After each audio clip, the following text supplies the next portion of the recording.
சத்தியமே லட்சியமாய் கொள்ளடா,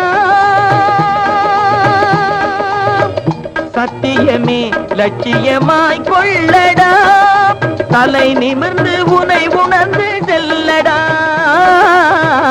சத்தியமே லட்சியமாய் கொள்ளடா, தலை நிமிர்ந்து உனை உணர்ந்து செல்லடா, சத்தியமே லட்சியமாய் கொள்ளடா செல்லடா.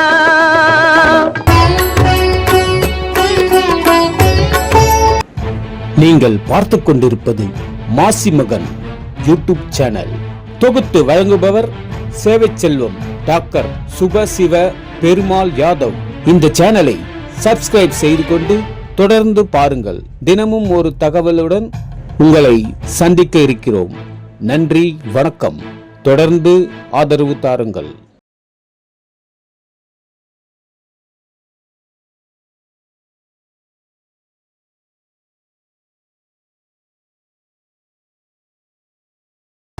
அனைவருக்கும் வணக்கம். வரலாற்றில் யாதவர்கள் யார்? நேற்றைய தினத்தில் பாகம் 3 சொன்னேன். இன்றைய தினத்தை பாகம் 4 அந்த யாதவர்களிலிருந்து பிரிந்த ஜாதியினரை பற்றி தொடர்றேன். இப்பகுதியில், அதாவது கோயம்புத்தூர் பகுதியில், நேற்று சொன்னால அங்கே விட்டேன்ல அந்த இடம், இப்பகுதியின் பூர்வீக குடிகளில் முக்கியமானவர்கள் இங்கு வாழ்ந்த இடையர்கள். எங்க? கொங்கு நாட்டில் ஆடு மாடுகளை மேய்த்தல் இம்மக்களின் முக்கிய தொழிலாக இருந்த சங்க இலக்கியங்களில் கூட இங்கு வாழ்ந்து வந்த இடையர்களின் சிறப்பு புகழ்ந்து பேசப்படுகின்றது. தொல்காப்பியர் அதான் சொன்னாரு, காடுகள் சார்ந்த இடங்களிலும் அது யாரோட இல்லை முல்லை நிலம் அப்படின்னு சொன்னார் இல்லையா, அந்த இடத்த பிரித்து சொல்றாங்க. ஐயா ஒரே நிமிஷம் இருங்க. போயில இலக்கியங்கள் கூட இங்கு வாழ்ந்து வந்த இடையர்களின் சிறப்பு புகழ்ந்து பேசப்படுகிறது. அது நிறைய இலக்கியங்கள்ல இருக்குது, நமக்கு எல்லாருக்கும் தெரியும். சிலப்பதிகாரத்திலிருந்து, பத்துப்பாட்டிலிருந்து, கலித்தொகையிலிருந்து ஏராளமான இலக்கியங்கள்ல நம்முடைய வரலாறு சங்க இலக்கியங்கள்ல நிறைய இருக்குங்கிறது நம்ம எல்லாருக்குமே தெரியும். விவரம் தெரிஞ்சவங்களுக்கு தெரியும், இளைஞர்களுக்கு தெரியும். இந்த வரலாற்றை நான் ஆரம்பிக்கிறதுக்கு காரணமே இளைஞர்களை தெளிவுபடுத்துறதுக்காக தான். இளைஞர்கள் தெளிவுபடணும். வரலாறு தெரியாமல் வரலாறு படைக்க முடியாதுங்கிறத நீங்க ஆணித்தரமா மனசுல வச்சு இந்த வரலாறை முழுமையா நீங்க தெரிஞ்சுக்கணும் அப்படிங்கிறத தான் நான் கொண்டு வரேன். 1810 என்ற சங்க நூல் இம்மக்களின் போர் பாடுகிறது. அது 1810 முழுக்க நம்முடைய புகழ பாடுறாங்க அப்படிங்கிறத சொல்றாங்க. குடும்ப இடையர்கள் நூல் இம்மக்களின் குடும்ப இடையர்கள் தொண்டை நாட்டிலிருந்து தமிழகத்தில் எல்லா பகுதிகளுக்கும் பரவி சென்று தங்களின் ஆட்சியை நிலைநிறுத்தியதற்காக வரலாறு கூறுது. தொண்டை நாடுகள்னா இங்க திருவள்ளூர் மாவட்டம், காஞ்சிபுரம் மாவட்டம், இதுகள்லாம் தொண்டை நாடு. இந்த தொண்டை நாட்டில இருந்து இடையர்கள் கொங்கு நாட்டுக்கு போயிருக்காங்க. இங்க அவங்க செஞ்ச தொழிலும் ஆடு மாடு மேய்க்கிறது தான். இதை மேய்ச்சி அப்படியே அங்கே போயிருக்காங்க. ஆட்சியை பகுதிகளுக்கு பரவி சென்று தங்களின் ஆட்சியை நிலைநிறுத்தியதாக வரலாறு கூறுகின்றது. வரலாறு கூறு கேரளாவின் வடக்கு பகுதி இன்று கூட குறும்ப நாடு அப்படின்னு தான் அழைக்கிறாங்க. கேரளாவுடைய வடக்கு பகுதியை இன்னைக்கு குறும்ப நாடு தான் சொல்றாங்க எனப்படுது.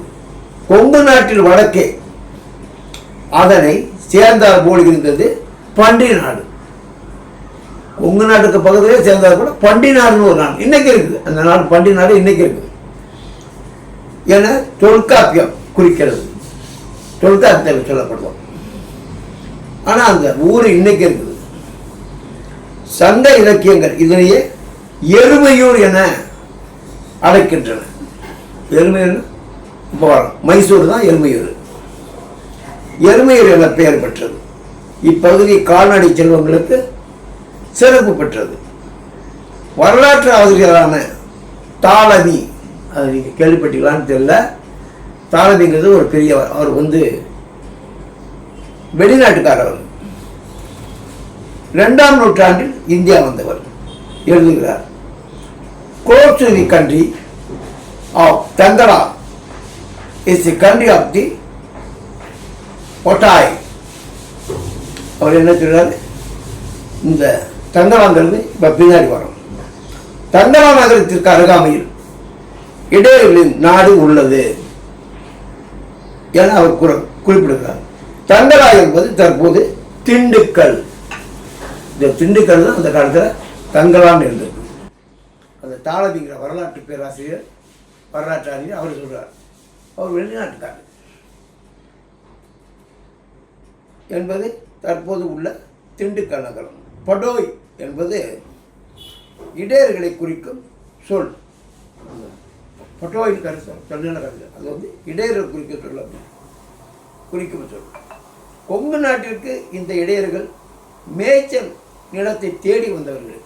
கொங்கு நாட்டுக்கு அப்படின்னு நம்ம போகணும்னு கேட்டால் அதான் முதல்ல சொல்ல தொண்டை நாட்டில் பல்லவன் நாடு, பல்லவன் ஆட்சிக்கு உட்பட்டிருந்த தொண்டை நாட்டிலிருந்து ஆடு மாடுகள் மேய்க்கிறது போல தான் நம்ம கொங்கு நாடு போயிருக்கோம்.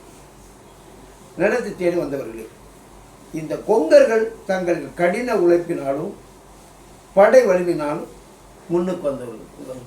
கொங்கு நாட்டு இடையர்கள் சொல்கிறாங்க, அதை போல அவங்க படைகளையெல்லாம் அதை வச்சு வலிமையாக எல்லாத்தையும் அதே போல தான் சந்தர்ப்பம் எல்லா பகுதிகளையும் நீங்கள் தேடி வந்து அது முன்னாடி வருவேன். சோழர்கள் வந்தவர்கள் சேரர்கள் இப்பகுதியின் மீது படையெடுத்து ஆதிக்கம் செலுத்த எத்தனித்த நேரத்தில், அதாவது சேரர்கள் அந்த பகுதியை ஆக்கிரமித்து அவங்க நினைத்த நேரத்தில் அதை எதிர்த்து போராடினவன், அவர்களை எதிர்த்து போரிட்ட பெருமை இப்பகுதியில் ஆட்சி புரிந்த வேளிர் குல, அது யாதவர்களையே சாரும். வேளிர் குல யாதவர்களையே சாரும். இந்த வேளிர் குல மன்னர்கள் ஆய் அண்டிரன் நம்ம நிறைய பேர் படித்தவங்க எல்லாம் கேள்விப்பட்டிருப்பாங்க. படிக்காதவங்க, வரலாறு படிக்காத இளைஞர்களுக்கு தெரியறது நியாயம் கிடையாது. நிறைய பேர் நம்ம பன்னிய பெருமான், அவர் அடைக்கலம், காமராஜ் கபிலன், எஸ்சிஎஸ் சங்கர் நெய்வேலியில் இருக்க, திருநெல்வேலியில் இருக்க எஸ்சிஎஸ் சங்கர், நிறைய பேர். வெற்றி வீரன் ஒரு இளைஞர் ரொம்ப வேகமாக வரலாறுகளை ஆய்வு செஞ்சு வர்றாரு. இப்படி நிறைய இளைஞர்கள் இருக்காங்க, படித்த இளைஞர்கள். அது படித்த இளைஞர்களையும் உணர்வுள்ள இளைஞர்கள். நம்ம வரலாறு நம்ம தெரிஞ்சுக்கணும், நம்ம வரலாறை வெளிப்படுத்தணும் அப்படிங்கிற எண்ணம் உள்ள இளைஞர்கள் நிறைய பேர். இந்த மதுரையில் கூட ஒரு பையன் பேர், நல்ல பையன், பேர் வந்து காசினால்தான் என்னமோ சொல்லுவாங்க, எனக்கு சரியாக மறந்து போச்சு. முன்ன தொடர்பு இல்லைன்னா இப்போ தொடர்பு இல்லை. அதை போல் செஞ்சுட்டு வராங்க.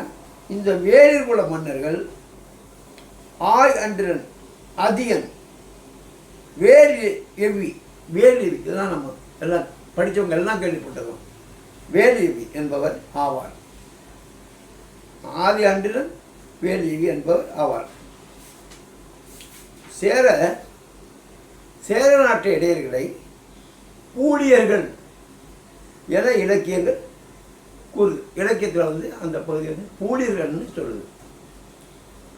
இந்த பூலியர்கள் உறவுக்காரர்களே கொங்கு கவுண்டர்கள். அங்கேருந்து அந்த இடையனுடைய உறவுக்காரங்க தான் கொங்கு கவுண்டர்கள் அப்படின்னு சொல்லிட்டு தெரியப்படுத்துது.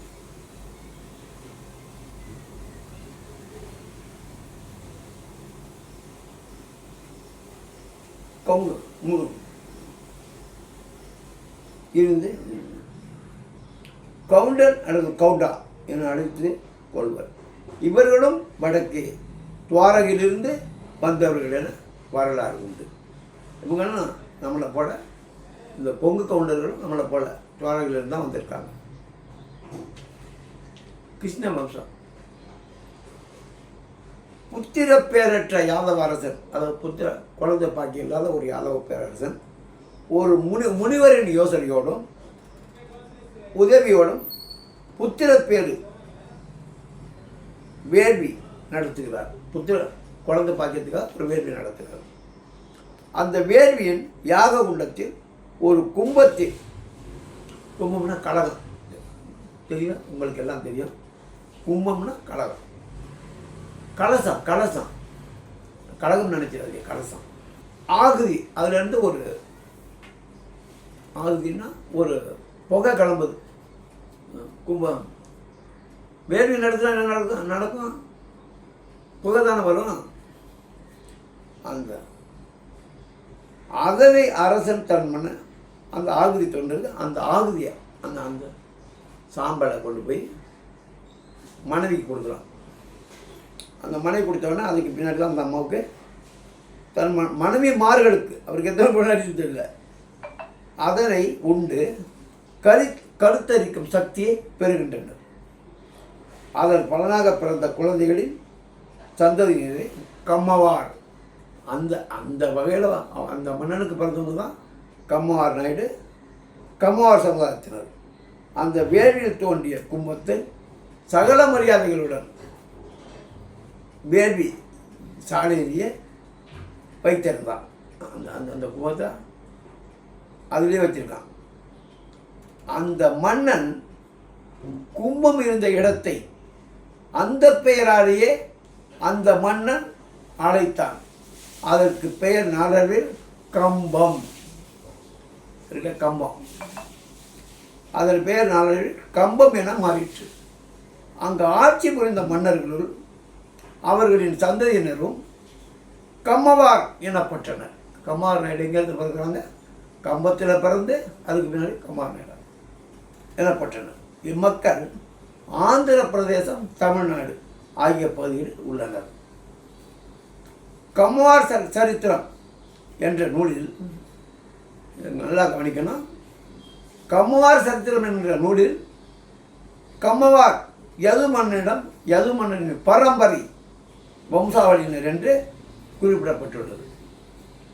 இவர்களுள் பலர் விஜயநகர மன்னர்களோடு நெருங்கிய தொடர்பு கொண்டவர்கள். விஜயநகர மன்னர் நம்ம மைசூர் மகாராஜா. இன்னைக்கும் யதுவீர் மகாராஜா தான் மைசூர் மகாராஜா. இப்போ அரண்மனை யாரும் பார்க்க முடியாது. இப்போ ஏன் பார்க்க முடியாதுன்னு கேட்டால் அரண்மனைக்கு வரி கட்டுன்னு சொல்லிட்டு அரசாங்கம் முடி வச்சிருக்கு. பெரிய அந்த அரண்மனைலாம் நீங்கள் பார்க்கணும். நான் பார்த்துருக்கேன். அவ்வளவு அழகான அரண்மனை. அந்த மன்னரோடு இவர்கள் பலர் விஜயநகர மன்னரோடு நெருங்கிய தொடர்பு உள்ளவர்கள். பெண் கொடுத்தல் வாங்கல் இவர்களிடையே இருந்தது. கொள்வனை கொடுப்பனை எல்லாம் பெண் எடுக்கிறது, பெண் கொடுக்கிறது இது இருந்துச்சு. இதே போல் வன்னியர்களுக்கும் நமக்கும் பெண் கொடுக்கறது வாங்குறது இருந்துருக்குது. காலப்போக்கில் அது என்ன காரணத்தினாலோ வன்னியர்கள் நமக்கு பிரச்சனை வரவே கூடாது. நம்ம உறவுக்காரர்கள் அதாவது ஐயா தான் சொல்லுவார், ராமதாஸ் ஐயா சொல்லுவார், நம்ம மச்சனைங்க, நம்ம மச்சனை உறவு. கிருஷ்ணன் யார்? கிருஷ்ணன் யார்? அர்ஜுனுடைய மச்சன் தானே. கிருஷ்ணனுடைய மச்சன் தானே அர்ஜுனன். அது மச்சன வம்சம்னு சொன்னால் நமக்கு மச்சனைங்க தானே. அந்த மாதிரி தான் நம்ம பெண்ணு கொடுக்கலாம், நம்ம எடுக்கலாம்.